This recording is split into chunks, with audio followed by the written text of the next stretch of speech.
I'm going to speak briefly this morning about USAID Serbia's strategy and our experience in engaging with our Serbian partners to improve the business enabling environment. And I'm particularly happy to see that so many of the actors that we found to be absolutely central to the success of our joint efforts are also joining us for this conference. Several of the themes that you all will be discussing over the next few days have been key components not just to our economic growth programming here in Serbia, but to our strategy as a whole. USAID Serbia's strategic goal is focused on supporting efforts to enhance Serbia's stability and its Euro-Atlantic integration. We see our programming focusing on improving Serbia's business and enabling environment as a key pillar of that strategy. Our focus on this issue, first of all, is grounded in the understanding that Serbia's European Union accession prospects rests on its ability to meet the Copenhagen criteria of a fully functioning market economy and being able to withstand the competitive forces of the EU. Moreover, if public support for accession is to be maintained, Serbian citizens and its private sector need to see the material benefits of integration with European markets. Relevant chapters of the EU acquis promote industrial strategies that focus on enhancing competitiveness by encouraging an environment favorable to business creation and growth, and improving the overall business enabling environment in which small and medium-sized enterprises operate. In our experience here in Serbia, we have seen over and over again the impact of effective, predictable, and transparent regulation and legislation on economic growth. We've seen it in our work at the local level, and then in the success that local economic development offices have had when they have engaged the private sector in identifying and addressing challenges in their business enabling environments. This work has yielded real results in the attraction of foreign direct investment and in the growth of the private sector at the local level. And we've seen it at the national level. To cite just one example, following Serbia's reform of its construction permitting system, the number of construction permits issued rose substantially. From the introduction of one-stop shops in March of last year to the end of 2015, the number of building permits increased by 33% relative to the last year. This had a direct effect on economic growth, with the construction industry expanding by 20.5% in 2015, while overall GDP growth stood at 0.8%. Thus, the effective development and implementation of reforms to bring Serbia's legislation and regulation into line with the acquis can play a catalytic role in economic development and competitiveness.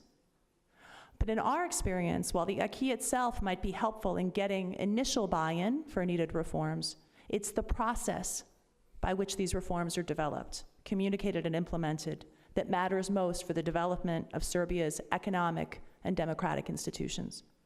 And so we're very happy to have you all here for the next 2 days to talk about the institutions and the processes that matter most for inclusive policy making.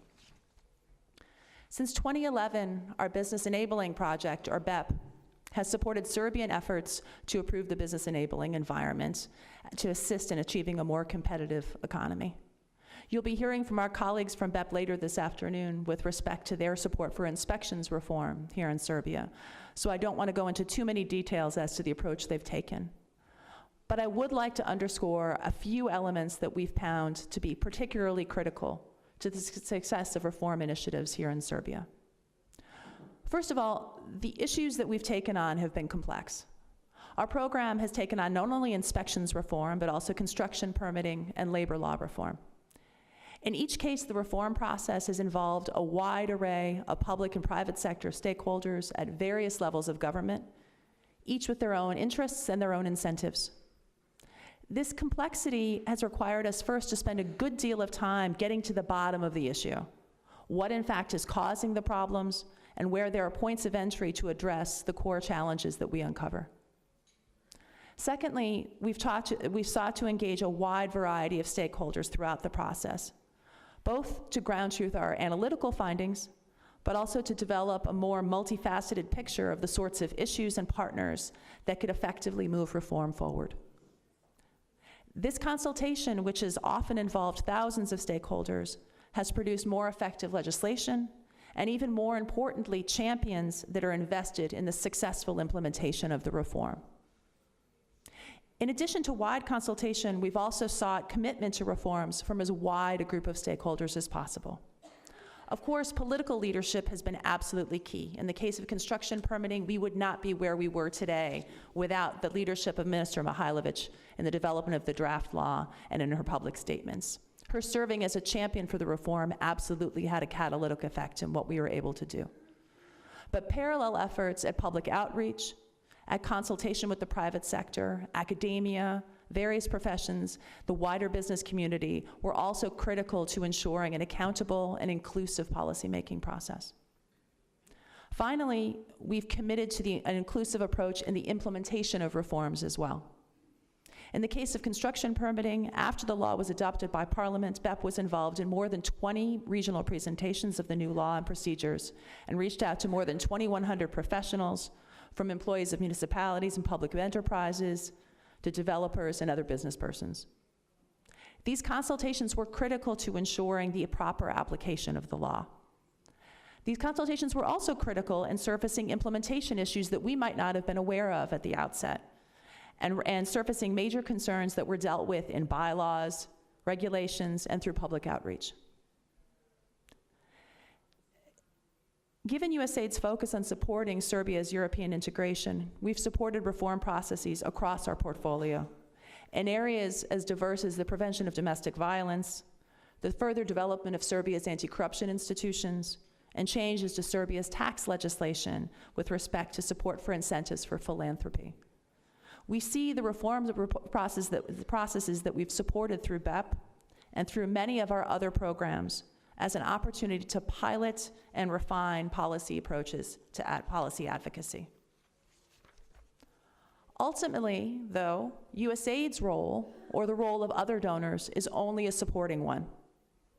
Serbia now has the opportunity of its European Union accession process, not only to align its legislation with that of its European neighbors, but also to deepen and broaden the conversation about the reforms that it seeks to implement and the choices that these reforms represent to the private sector and ultimately to citizens. As USAID supports these reform efforts, we also hope to take advantage of the opportunity that these reforms afford to further strengthen the local institutions and processes that will ensure the inclusiveness and effectiveness of Serbia's reforms going forward. That might entail the institutionalization of analytical tools, of supporting convening institutions, such as business associations, or bolstering Serbia's consultative policies and bodies. Given our focus on localizing these best practices, we're very much looking forward to the discussion over the next 2 days and beyond. Thank you for your participation and for sharing your insights with us. Thank you very much, Zorana.